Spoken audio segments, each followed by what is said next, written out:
Hello, everybody. I'm Eli Lake of the Washington Times and the New Republic, and I am joined with Dr. Dan Drezner, a.k.a. Dr. Dre, of foreignpolicy.com and Tufts University.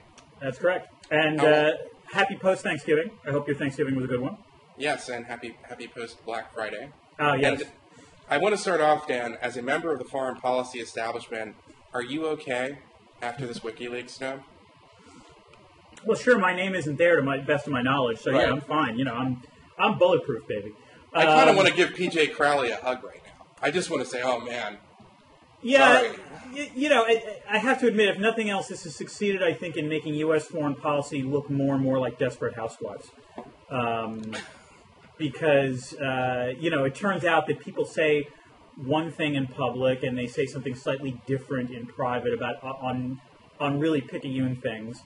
But really, I mean, Eli, you've been poring over the documents. I've mostly been reading the coverage of the documents. So, I mean, let's start with you. What's your what do you think the big reveals are? I guess would be the way to put it. I just got a brand new computer, a MacBook Pro, and it almost exploded because there was too much real talk in these WikiLeaks cables. No, I got to say that I think people who follow current events and world events will know the basic storyline, but the details of particularly leaders of closed societies like Saudi Arabia or the United Arab Emirates or Libya, and what they've done behind the scenes, where you don't have a free press in that country, and things do not eventually out as they do here.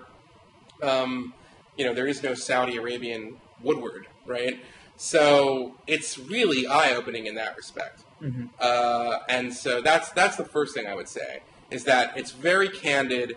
I forget exactly what leader, but it's the New York Times article has it too. But King Abdullah of Saudi Arabia is basically not only urging bombing, he's like saying you've got to cut off the tentacles of the octopus. I think it was cut off the head of a snake, but yeah, you're right. Yeah, there was a snake metaphor in there as well, but yeah. It was a snake metaphor. No, I think it was Mubarak who said it was like the tentacles of an octopus. Mm-hmm. And so you have all these Arab leaders that publicly do not say much, and you have a policy in some ways that was built around the idea that, we're going to work on two tracks. We're going to have a peace process and press the Israelis on settlements, and then we're going to encourage the cooperation between Israel and the Arab states on Iran.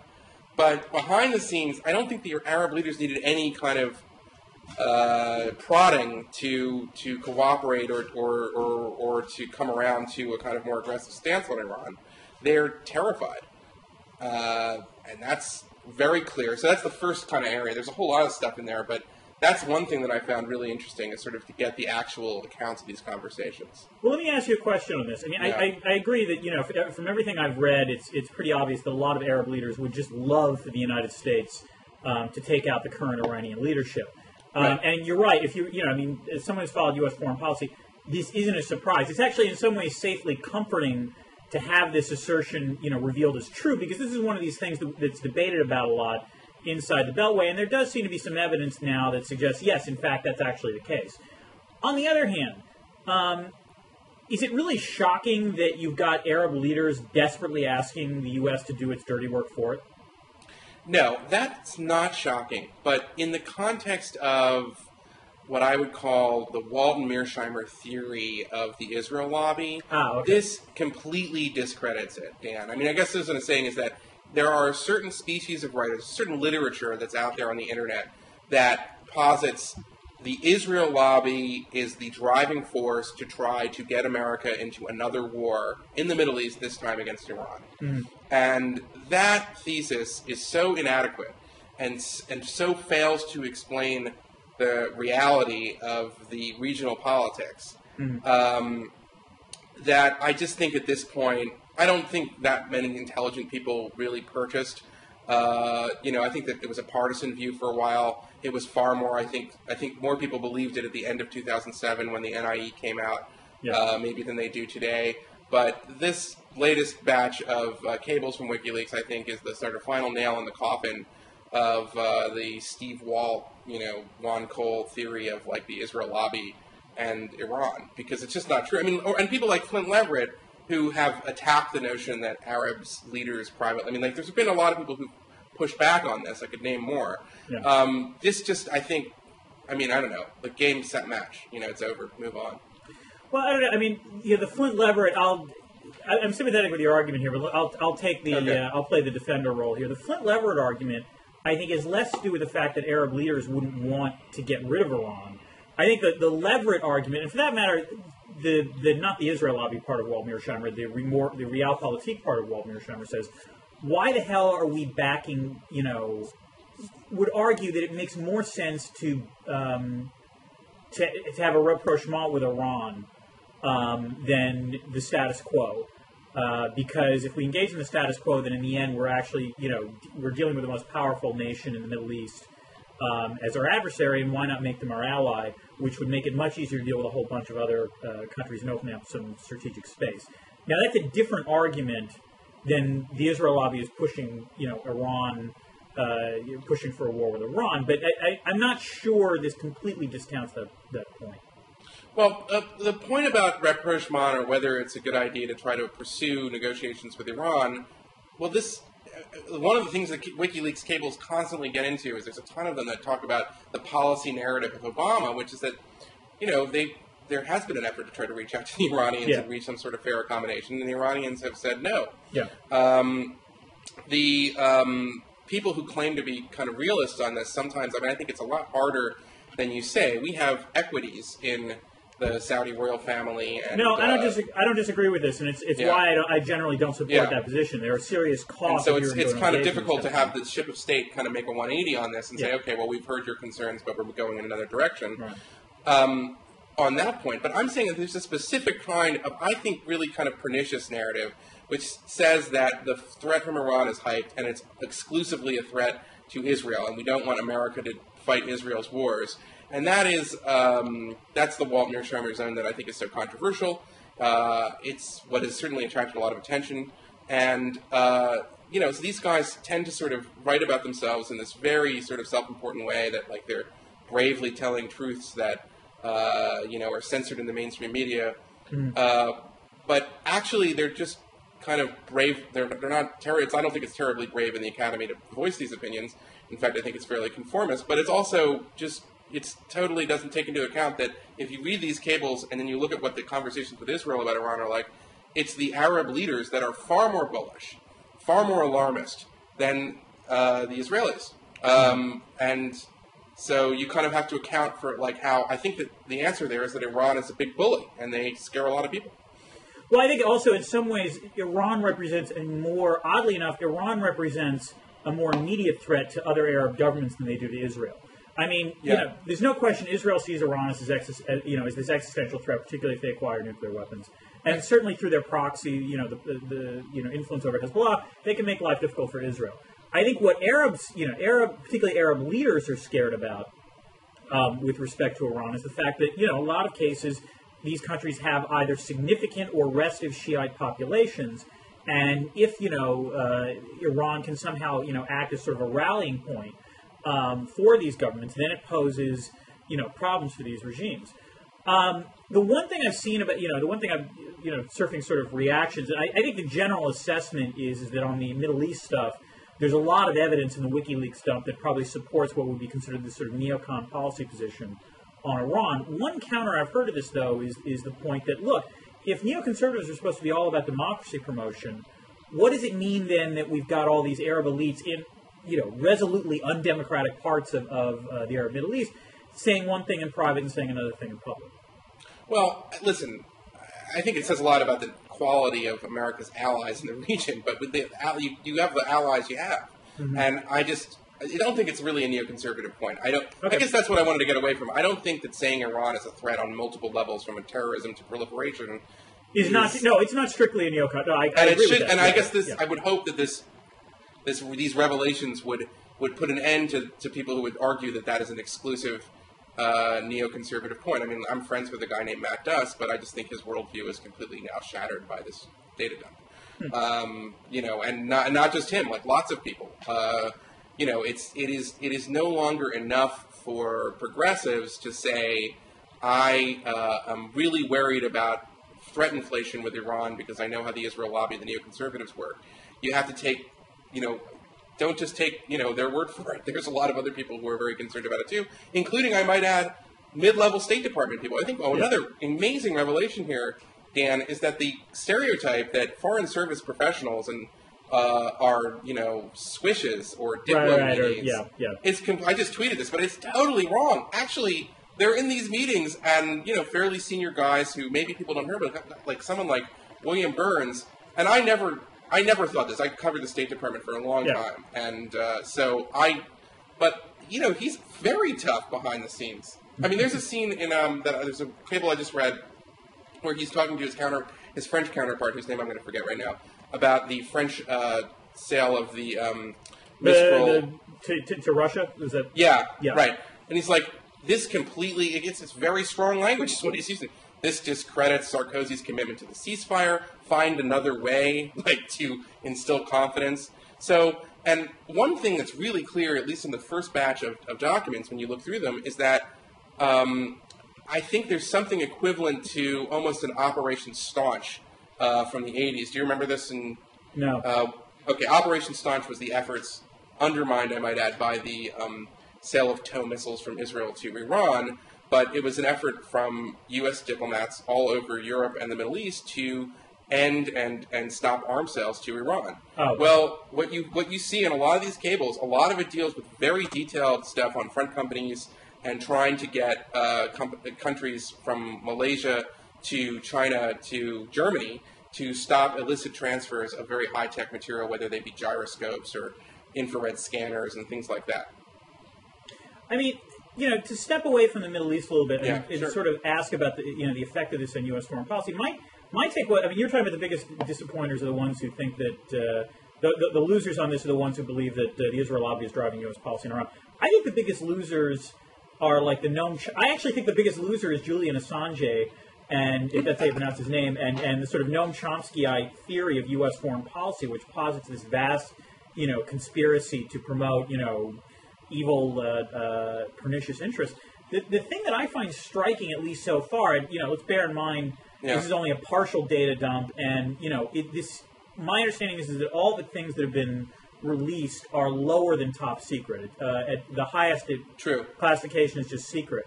And that's the thing that actually slightly annoys me because, let's face it, this is an imperfect picture of the sort of cable traffic. But that said, mostly what you see is the U.S. pretty much thinking privately what it either leaks to reporters publicly in press reports or actually says it. There's very few cases of a diplomat or saying something at the highest level and then saying something completely the opposite in the cables. Except I'm going to counter you on that. Okay, go ahead.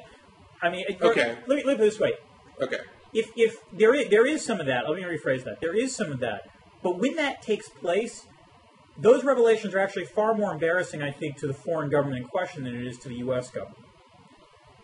Okay. Well, I would argue that for example, there's an assumption behind the current U.S.-Russia policy that the United States, by engaging with Medvedev, is going to kind of, cause a chasm with Putin. Right. Okay.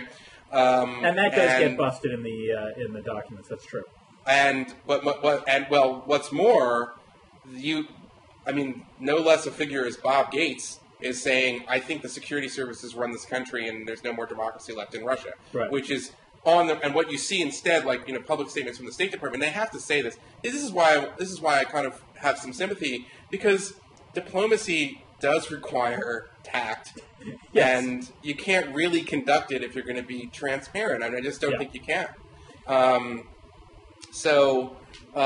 In that respect, I kind of I hate to, I was a reporter. I'm very interested in I think that it's really revealing to read the cables, and my job is to report what they really think. But I also understand how the diplomats have to say what they have to say. Well, I was going to ask how you feel about this, because in some ways, do things like this make your job easier or harder? Well, I'm naturally very curious about U.S. foreign policy and national security. Right. So in that respect, these cables, unlike the spot war reports from Afghanistan and Iraq, which I found to be I've been to Iraq for 3 extended tours as a reporter, and I just didn't find those to be and I didn't really find much there. Whereas this, I can't stop reading them. So in that respect, it's great to kind of get more insight into the thing that I cover for a living. Yeah.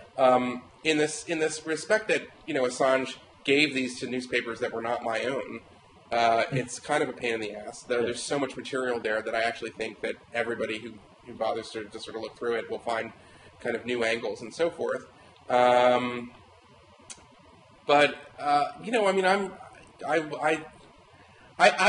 have a real problem with Assange because in the Afghanistan and the Iraq dump, there were confidential sources that were put in jeopardy because of his failure to kind of clean them for the sources and so forth. So the Taliban was using WikiLeaks to kind of make basically a hit list, even if they haven't succeeded in murdering someone. I think that that's enough harm that I do not consider Assange to be in any way a defender or on the side of those seeking open societies, right? Mm-hmm. Because he aided the Taliban, and because he, clearly, I think also the data dump is going to make it much harder for me to get people to tell me about what's really going on. It's going to, the restrictions on people talking to reporters is going to be more because of what he's doing. Well, I would assume the other effect on this is actually going to be to have it's actually going to make the government less transparent. Yeah, because my understanding is that part of why the leak occurred in the first place is because there was this, there's this SIGINT network which was created in the wake of 9/11 with the recognition that, it turns out there's a lot of low-level information that if we actually integrated it, maybe people would notice something. So as a result, correct me if I'm wrong, my understanding is that all of this is coming from this one PFC, Bradley Manning, who downloaded all of it. I don't know that that's the case. Is that not? Okay. Let me put it like this. That's certainly what's been reported. Right. But I guess, and I haven't reported this yet, and so we're in the realm now of me talking to you and blogging heads where I don't think it would meet the level. You're making your reporting more transparent, Eli. It's already working. No, but you know what I'm saying? I have a standard for what I would put in a newspaper article. Right. So I'm caveating this because I still have to check it out. But if you just look back, there have been so many breaches of classified networks in the last 2 or 3 years. There was a big essay by Deputy Defense Secretary Lynn in Foreign Affairs, which talked about how vulnerable the U.S. .mil systems and other systems were to cyber attacks. That I wonder if Bradley Manning is just sort of the catch-all, and that the real story here is that there have just been a series of breaches. A famous one, if you remember, I don't know if you remember the story, but CENTCOM. There was had a huge breach at MacDill because people left just lying about these thumb drives that were infected that then opened up the system to cyber penetration. Well, when we talk about cyber attacks, we often talk about the loss of intellectual property, but in some ways it's exactly the same idea that these cables are intellectual property, just they've been made public. So my response, my thinking, the way I assume the reaction to this is going to be is that, you're going to see, if anything else, a return to the sort of more compartmentalized information environment that you had prior to 9/11. One of the reactions, I think that's right. One of the reactions to 9/11 was, damn it, we actually had all the information at our disposal, but it was because it was compartmentalized. The FBI knew one piece, the CIA knew another piece, INR knew another piece. We never integrated. And so, the 9/11 response was, let's integrate. Except in doing so, it increased the number of people who have access to these sort of, huge amounts of data, which obviously increases the number of potential whistleblowers that you've got that can potentially download it. So well, do you consider Manning a whistleblower? I don't. Well, I have a theory about whistleblowers. Why don't you consider him a whistleblower? Because he's not pointing to an individual case of wrongdoing. He's blowing the whistle on, I guess, the entire conduct of the American foreign policy, and right. He's just I guess you could say he's an information vandal in some ways. I've heard that argument as well. Let me put it this way. He falls into the category of whistleblowers for me in that he really thinks he's I think he's a bad whistleblower in that he thinks he's blowing the lid off of, some big grand, discovery about how U.S. foreign policy works. And in turn, when you actually see what's going on, there's interesting, candid revelations. I don't think as I said, I think the WikiLeaks I wouldn't people, call him a whistleblower. In fact, I think I would call him a traitor. How is that not treason? I mean, he's entrusted with all this information. It's classified. And it's not just like, it's not, I mean, whistleblowers leak specific information because they're trying to expose wrongdoing. He leaked everything. As a result of his leaks, if he's responsible for all of them, as I said, which I'm casting a bit of doubt on because I think there have been all these cyber attacks which have compromised plenty of classified systems, which I could see the sort of mysterious hackers behind WikiLeaks engaging. But, you know, this is somebody who exposed to the Taliban the names of confidential sources in Afghanistan. Is that an act of treason? Yeah, I mean, well, although... No, I mean, that's a fair point. I guess the point I'm trying to make is that in some ways this behavior fits in the same pattern of whistleblowers that, you know, once, you know, various groups will either sympathize or not with, in that there's a general pathology when it comes to people who like this, where even if they're doing it for bad reasons or good reasons, they tend to be schmucks, for lack of a better way of putting it. They tend to be people who rub, you know, everyone else the wrong way. And so in that sense, what strikes me, I guess the bios that I've seen of Assange is, you know, match up precisely with, you know, past whistleblowers, like, let's say, Seibel Edmonds, you know, in the FBI, or, you know, or others who, as it turns out, are incredibly prickly people to deal with. And as a result, or Scott Ritter would be another example. These are people for whom, when they try to, you know, claim they're speaking truth to power... Well, Ritter is a double whistleblower. Exactly, yeah. I mean, first he thinks that the U.S. is not doing enough about Saddam's weapons of mass destruction. And then he thinks that the invasion is actually... There is no WMD program. Right, and then there are, of course, you know, unanswered questions about his sexual proclivities. Right, but this is my point. Yeah. I think people who wind up doing this kind of thing carry a lot of psychological baggage, because in order to be willing to do this sort of thing, and, you know, you can call this treason, but even in a case where the whistleblowing actually... Well, I'm saying Bradley Manning is the case of treason in the sense that his disclosures have ended up aiding the enemy directly. Mm-hmm. Even though I think that, well, I mean, and I should say... It hasn't caused any loss of life yet that we know of. Is that correct? I mean, the state of, you know, there was a lot of warnings during the past dumps of this is going to threaten, you know, put lives at risk, and it turns out that no one is. Didn't the U.S. government admit that no one has actually died as a result of the last dump? Yeah, and this is, I think, yes, and Glenn Greenwald has made this point many times, but it doesn't matter because the U.S. has had to take a series of precautions to protect their assets on the ground in Afghanistan. And at least as far as I'm concerned, it's not really a tough moral call in Afghanistan. You're either fighting, you know, you're either on, you know, like it's the Taliban or the coalition, right? As corrupt as the Afghan government is, and I know that these are complicated questions, but if you give the Taliban essentially, or it's the equivalent of, are you a whistleblower if you give the list of confidential informants to the local drug gang, right? Mm-hmm. No, you're just aiding the local drug gang, right? You're not a whistleblower. You're an informant for the mafia. Okay, but what if you give? Like that's for me. That's where the line is. But I should also say I'm opposed to excessive secrecy. I have written a whole lot about this issue over the years. I'm pro-leak. I want people to leak to me. And the difference, though, is that in the case of when it's done the old-fashioned way, I go out and report things, and there's information that everyone leaves out of their stories, at least in the old way, because they know that it would compromise potentially lives, and not to mention ongoing operations and things like that. So there is a process of negotiating that information. In this particular case, with Assange and Bradley Manning, there was none of that, and I think the information in that sense will harm people. Well, all right. This raises. It obviously raises a lot of interesting ethical questions. Which is, first, do you think the WikiLeaks people have learned anything from this? Because my understanding is they did redact some of the names this time around. Yeah, I did see some of the documents did have redactions. Okay. And hopefully, I don't know. We'll have to see the whole thing. That's one thing, which is have they learned over time? But the second thing is this larger question that you're talking about, which is, as you said, you're a reporter.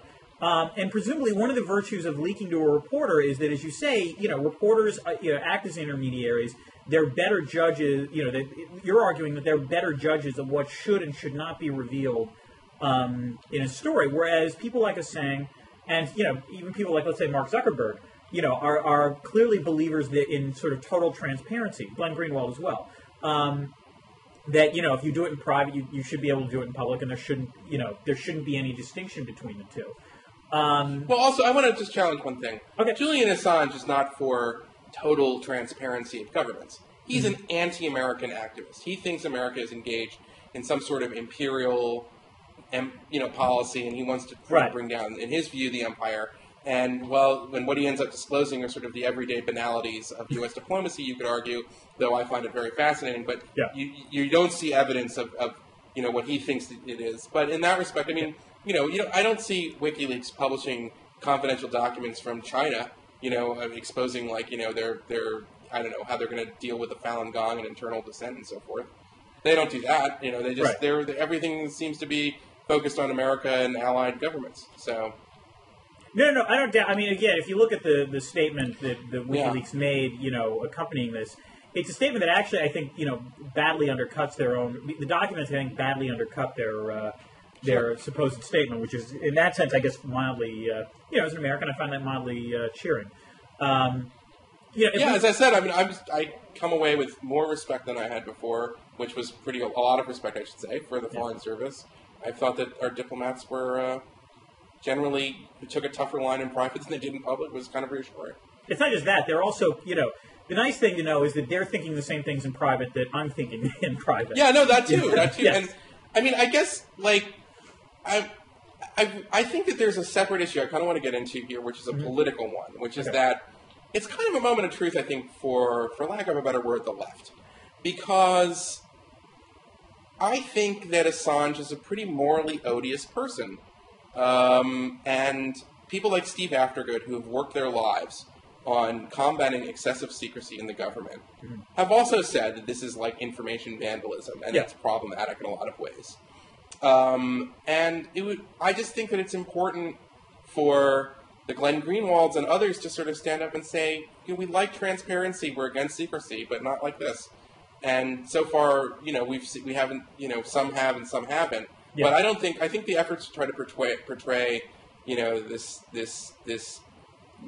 pale, ex-hacker or whoever he is, as some sort of dissident or hero is just mistaken. I think it's wrong to consider him a dissident. It's probably more accurate to say he's just an anarchist. To be fair with you, Glenn, and with the exception, I've seen a couple tweets on this from Glenn, but I haven't seen him write anything yet.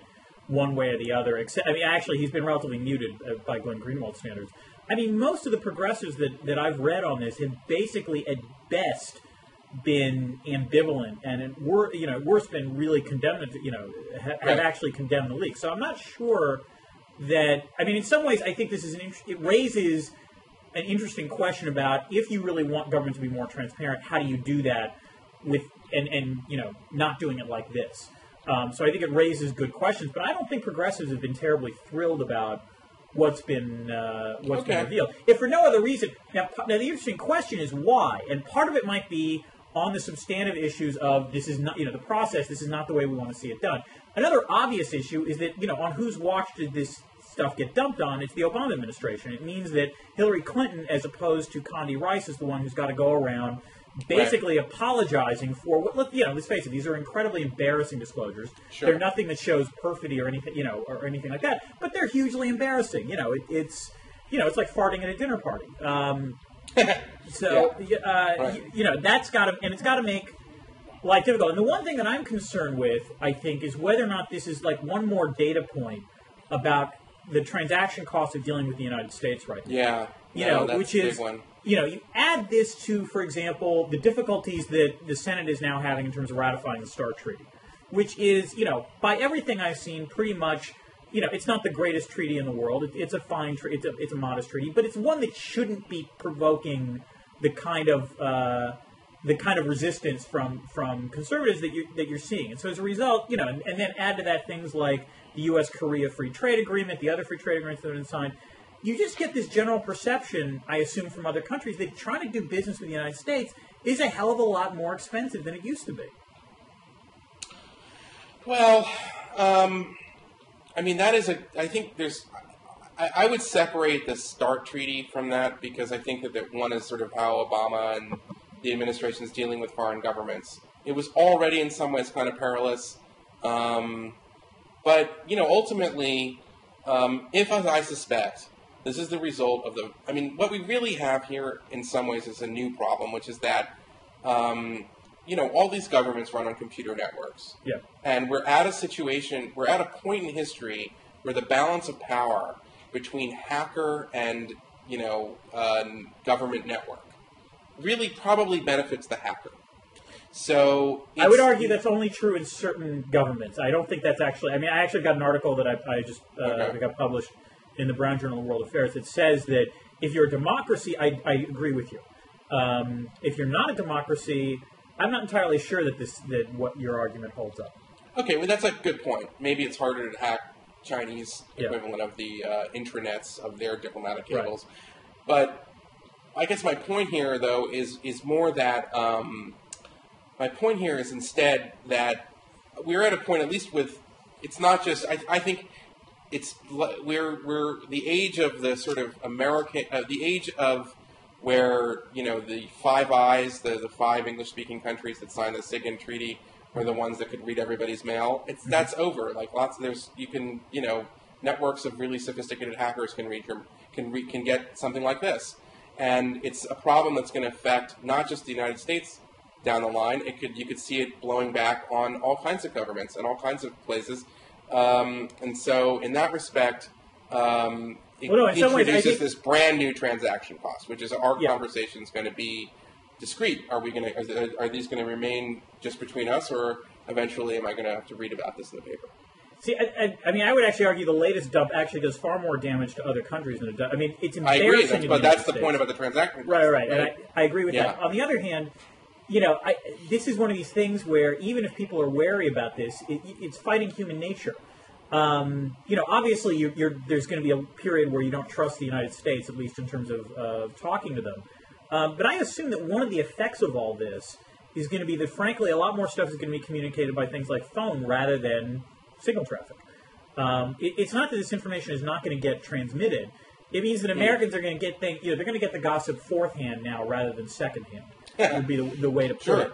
And that, I have to say, one of the things I do find fascinating about this, if you want to do the partisan thing, was that, is how many people who don't like the United States are taking what is, let's face it, raw intel in some ways, and proclaiming this as gold, where, the same sort of intelligence processes that, let's say, led up the run-up to the Iraq War, it was the same kind of thing where people took raw intel and misinterpreted it.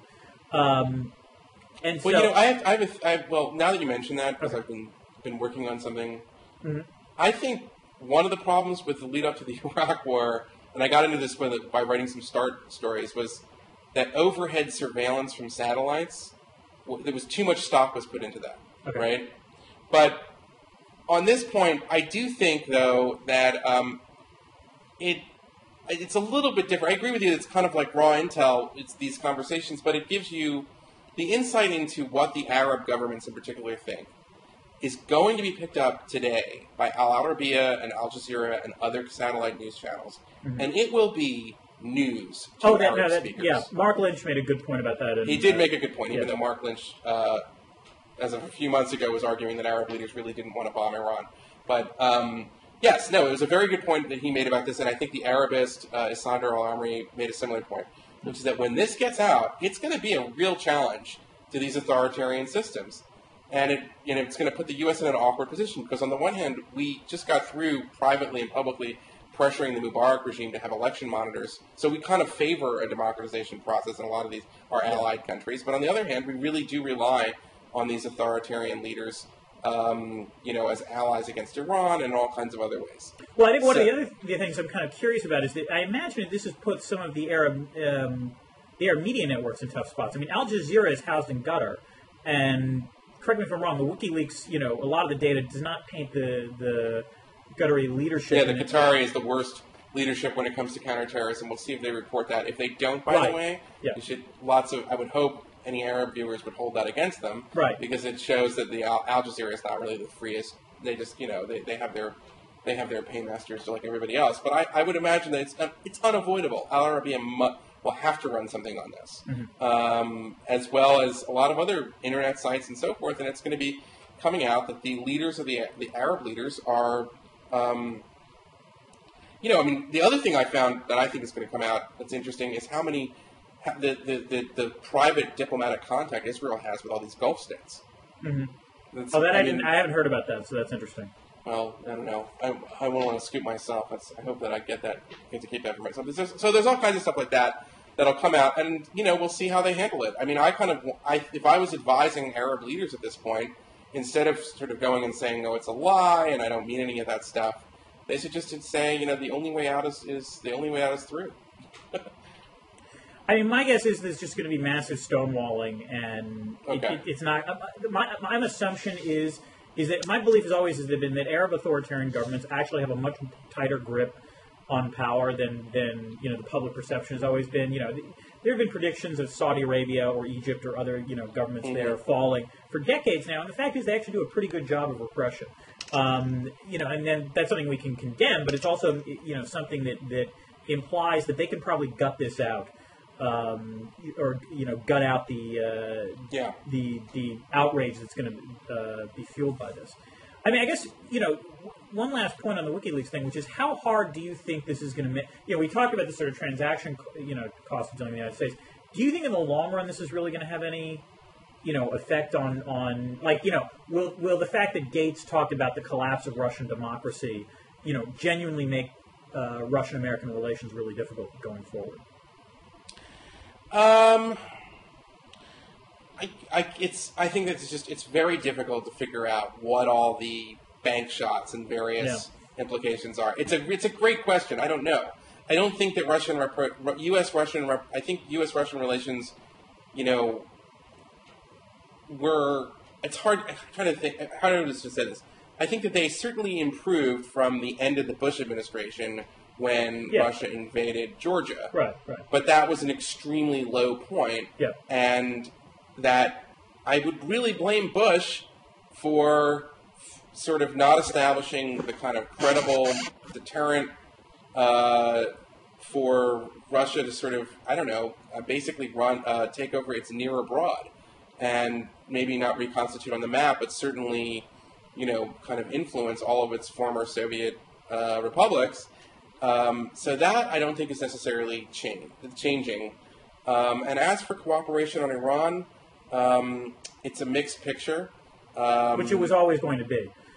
Yeah, it's a mixed bag, but they've been more helpful than they could have been. But one of the documents that I found, I was reading this morning on this, which is fascinating, is that one of the most amazing things on this document has been that you find that there was an understanding up until about the end of 2008 with Russia on the S-300s, which I didn't know about, which is that the Russians agreed that they would not complete the sale until they felt that Iran was in compliance with all of the UN Security Council resolutions on its nuclear program, which itself is kind of interesting. So there was some understanding with the Bush administration, I guess. I don't know, No, and there was actually another interesting story. I think this was unrelated to WikiLeaks. I don't know if you saw this. It was Max Fisher at The Atlantic that published a story about how basically in the last stages of Libya handing over its WMD materials, Gaddafi's son apparently, literally like the last sort of enriched uranium is lying like in casks on the port, and it's extremely lightly guarded. And at that moment, Gaddafi's son says, we could use a little more money. Oh wow! Yeah, and that apparently Russian and the Russians and the Americans were actively cooperating and trying to figure out, because their primary concern was that this stuff was literally sitting out there for anyone to grab, and they were worried. The Russians were worried that the uranium was going to start to leak through, and so they were trying to devise all these very creative ways of getting the uranium out. So I think my hunch is that in some ways this is truly a unique situation. In that I can't think of a previous instance where such recent revelations, were made where there was, something said that, let's face it, it's embarrassing to say, even if it's true, by the way, which is the Russian democracy pretty much has disappeared. Right. And, but that said, I actually suspect, oddly enough, because the Russians are pretty realpolitik on this, it's probably not going to change all that much.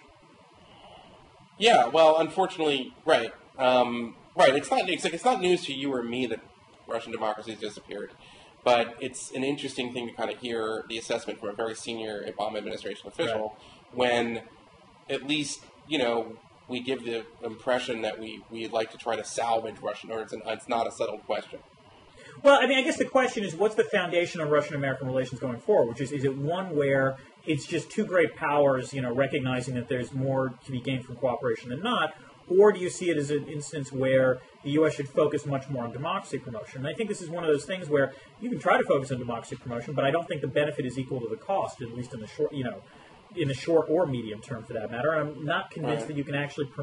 I'm not sure that the U.S. as an external actor, doing everything that it possibly could and doing it brilliantly, could inject democracy into Russia. So the question, or one might argue that all of the democracy promotion that we allegedly did in the 1990s, has not amounted to much. Right. No, it clearly didn't.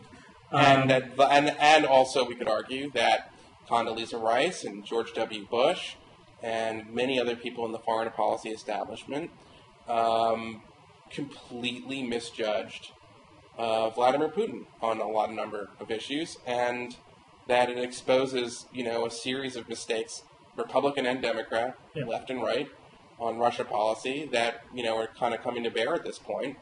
And moving forward, I don't know. Will we learn from our mistakes? You know what I'm saying? Should we have not tried to do any democracy promotion, or did we just fail to do it well? I don't know. Those are, I think, important questions. Well, wouldn't you say, look, if nothing else, the last 2 decades have revealed, I would argue, it turns out it's really, really hard for one country to force another country either through, not force either through military means, through economic means, through inducements, to develop and build democratic institutions. It turns out that's really, really hard. Yeah. And I think the mistake, you can actually argue that the mistake that was made from, or the wrong lesson that was learned from the end of the Cold War was the belief that it was easy. Well, yeah. There's a lot of literature on this, and I have actually thought about it a great deal in the past. But my point that the way I like to think about it, Dan, is that in any of these countries, you will find people who want to move the country towards a more open society, and those who have a vested interest against it. Yeah.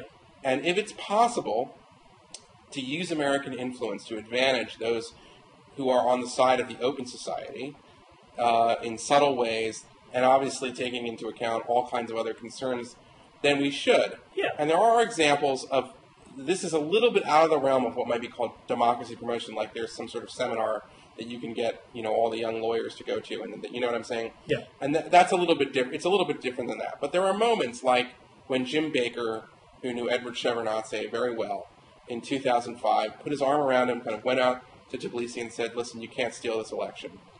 We're going to go with Saakashvili, and the world is going to recognize it. And sending kind of high-level people to sort of carry those messages privately to at important moments. Or, for example, how the international community, granted, Saudi, France, U.S. alliance at the time, kind of came behind the protesters against the Syrian military presence in Lebanon. So there are things the United States can do in its diplomacy that advantage those people who are pushing for the open society.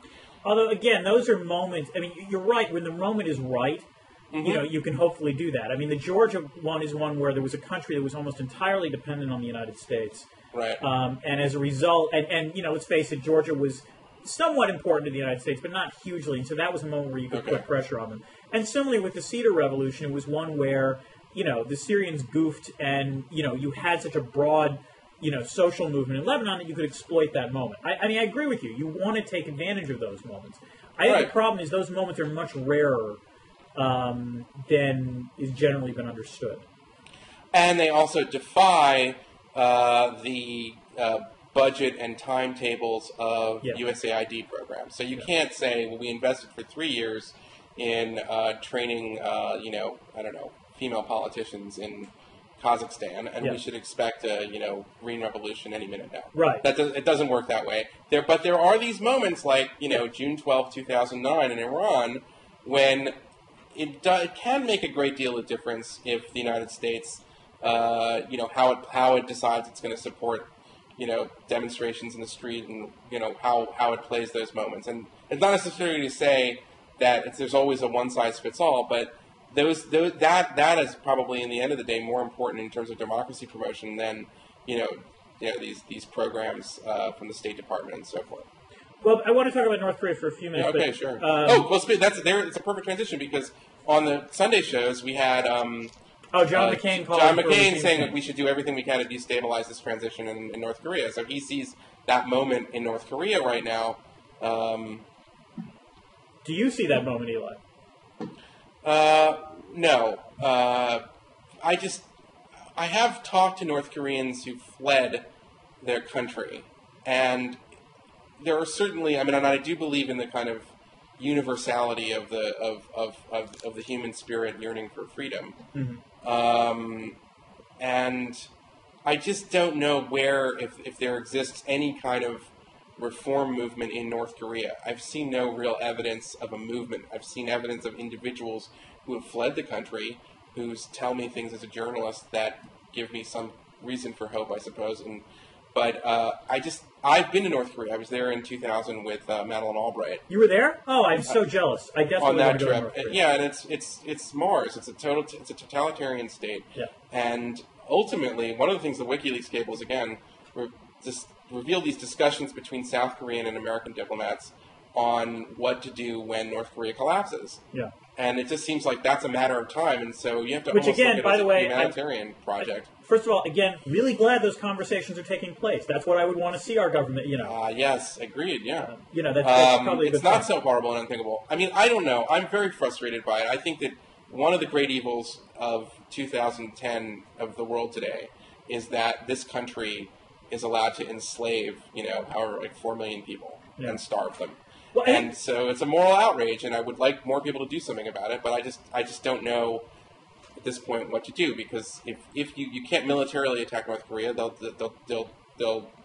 destroy South Korea.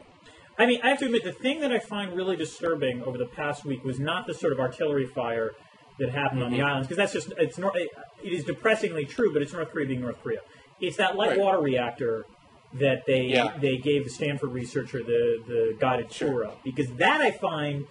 Let me put it this way: I'm not a huge, no one likes the status quo in North Korea if you care about the North Koreans, but there was a logic to the sort of policy of, I guess, for lack of a better way of putting it, strategic patience that the Obama administration had, which is, you know what, North Korea, if you want to keep throwing temper tantrums, that's fine. Once you're actually ready to talk, that's okay. Meanwhile, by the way, your economy is if anything doing worse, and you've actually got a more restive population by doing things like engaging in stupid currency reforms and engaging in a relatively precarious leadership transition.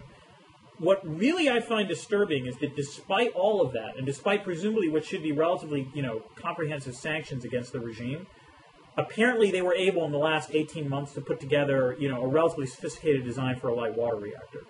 It's And what that means is that suddenly strategic patience doesn't work, because it turns out that North Korea, even under the status quo, can actually get stronger rather than weaker. I do think this augurs for a policy that I think was first developed by John Bolton, which is something he in the Bush administration called the Proliferation Security Initiative, but it's continued into the Obama administration, which is that we just cannot respect any North Korean shipments. We just have to basically take it upon ourselves and other allies to board these ships and to treat North Korea like a state, almost like a pirate cove. In many ways, that's really kind of what they are. They have violated the most serious diplomatic agreements that you can sign, the Non-Proliferation Treaty. They flaunted it. And the response to that was basically many efforts to try to entice them back into the international community. But I think we've gotten our answer. We'll see what happens with maybe the new Kim. But, we just have to you got to work around it. It's an imperfect world. and you have to just assume that anything North Korea is shipping is probably proliferation-related in some way. And that wasn't one of the other WikiLeaks documents that it turned out that North Korea provided Iran with some... Okay, I'm so glad you mentioned it at the end, okay? Mm-hmm. My friend David Frum writes The Axis of Evil speech in 2002. Yeah. And Peter Beinart at the New Republic writes an editorial about how this is the stupidest possible conflation of threats. Mm-hmm. How in the world does North Korea have anything to do with Iran, has anything to do with Iraq, yada, yada, yada, yada, right? Mm-hmm. And for a long time, people thought it was absurd to say that North Korea and Iran had anything to do with one another. Right. And yet, not just these WikiLeaks, but the reactor in Syria, yet again, kind of proves that that Condoleezza Rice and David Frum and George W. Bush maybe knew what they were talking about. There's an enormous amount of evidence of very dangerous, high-tech military cooperation between North Korea and Iran, and if you read my friend Jay Solomon at the Wall Street Journal, going back to the 1980s. I was going to say, because one of the things I'm curious about is the timing on all this. Well, but I'm just saying, though, that there was a great book. No, but this matters, because if David Frum says this in 2002, and actually the bulk of the cooperation happens post-2002... No, but I think it was. What I'm saying is that my understanding is it's happened for a long time. Okay. Is that it actually goes back, to the 80s. And there's been this kind of cooperation for some time. Though that is, you do raise a good point. But, we heard so many of these experts who said there's no way the Iranians would cooperate with North Korea. There's no way the Iranians would cooperate with the Taliban and so forth.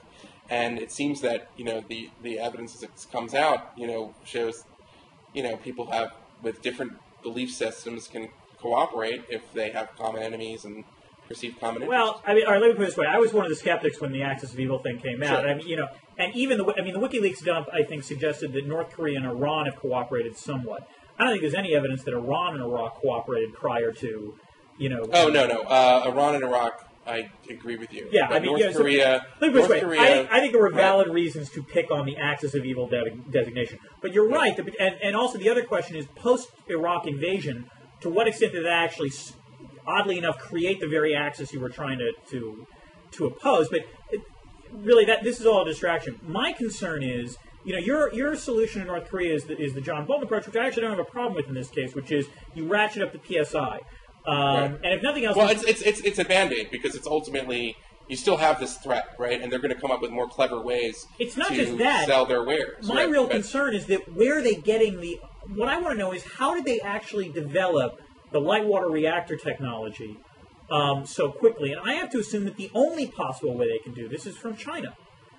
Well, there you go. That certainly raised the question. Also, if you go back and you kind of do a deeper dive on AQ Khan, there was some dealings way back when between the Khan network and North Korea as well. Okay.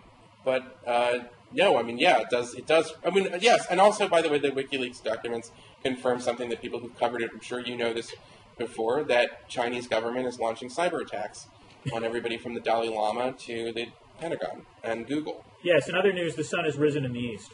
Well, sure, you can say it's not really news, but it's something the U.S. government does not acknowledge publicly, at least when asked, in a kind of public setting. They say it privately, and that's out there as well, and that, it just these raise a series of anyway. No, it raises a series of questions, but again, it's a complicated relationship with China. Well, I would say that. I mean, your discomfort in terms of what we can do with North Korea again is, you're right.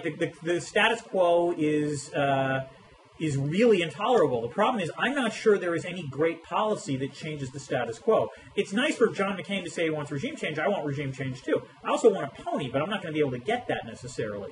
And so I'm not entirely sure. I live it this way. For the first time in a long time, I'm actually wondering if, in fact, it's in U.S. interest to amp up a military confrontation, and South Korea, because obviously, unless South Korea agrees to this, there's no point, to amp up a military confrontation with North Korea. Because the one thing I wonder is, how far is North Korea willing to play the crazy routine? Dan, I just, on the North Korea question, though, one of the lessons of Iraq of the 90s is that when you have a situation when you have a Saddam-like ruler or Kim Jong-il, I don't think it's a fair assumption to say that they care about the quality of life of their people. No, they don't. I don't think they care about the more repressive, the more totalitarian, the less chance that you're going to see, internal domestic pressures. I can't imagine a situation. I mean, I remember when I was in North Korea with Madeleine Albright, one of the things that we got, she gave him a basketball signed by Michael Jordan, and he said, "Here's my email address," right? And the joke was the email address is .nk, because he's the only guy in the country with email. Right. Right. So, it's, I guess, I guess in the case of North Korea, it's the only thing you have are these imperfect solutions. So it's not like I'm saying that you do the PSI because that's a brilliant policy. You do it because you don't really have many other options. I don't think at least I don't think this current regime is willing to negotiate or do anything. They've proven themselves to be liars, and they don't agree to what their prior agreements were. So in some ways, what's the point? And as for military confrontation, what are you going to hit unless you can get the exact locations of their leadership and kill them? The world would certainly be a cleaner place without Kim Jong-il and his various henchmen, but that's much harder to do. Threatening, centers of the what's the ragged economy of North Korea.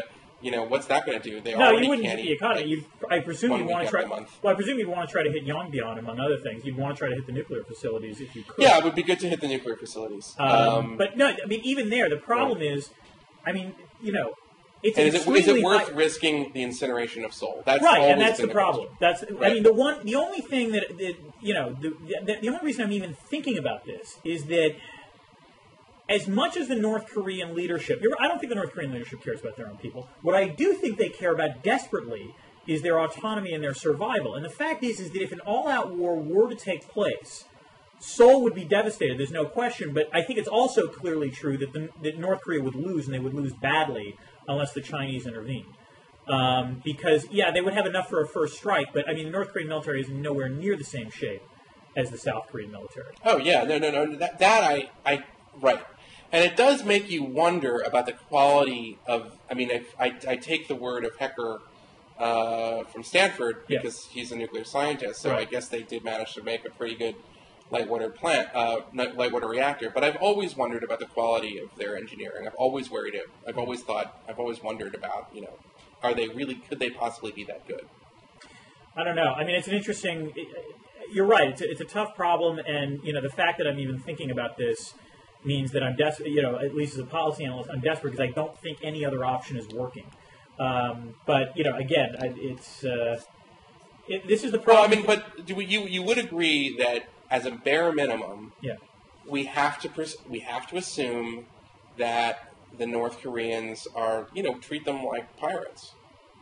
I don't have a problem with that. And the other advantage, presumably, of ratcheting up PSI activities is that it also makes it clear to the Chinese that there is a cost to continuing to sort of at least tolerate the way North Korea is behaving right now.